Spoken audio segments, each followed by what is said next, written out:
ઉભા રે હા બરાબર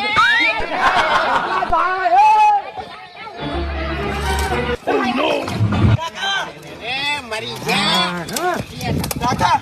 એ ધક્કો માર્યો તો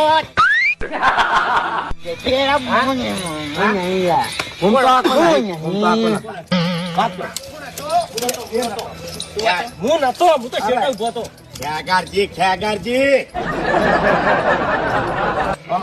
ખ્યાગારજી અબે તેરે નામ કા કુત્તા પાલો તારા આંદોલનમાં હમણાં પેલા કોટા પર જઈને પડ્યો હોત ને તો હમણાં ઉપર પહોંચી ગયો હોત હમણે પણ મેં ધક્કો નહીં માર્યો ના તમે ધક્કો નહીં માર્યો આ લારીમાં એન્જિન છે એટલે હાથે નાતે સ્ટાર્ટ થઈ ગઈ અને મને ઊંધો નાખ્યો અરે વાઘોજી આપણો મારી વાત ઠેગાર સીધી બાપડા ભૂલ થઈ ગઈ એને અટકલ લેવા જ્યાં લારી હેઠી થઈ ગઈ ભૂલ નહીં થઈ ગઈ એક સંકેત તો મળ્યો જ છે કે અરે અત્યારથી ધક્કા મારવા માંડ્યા છે એટલે અરે આંદોલનમાં કોઈ ભલેવાર નહીં લાવી અરે બાપા ધક્કો નહીં માર્યો અને લારીએ ઢાળમાં પડી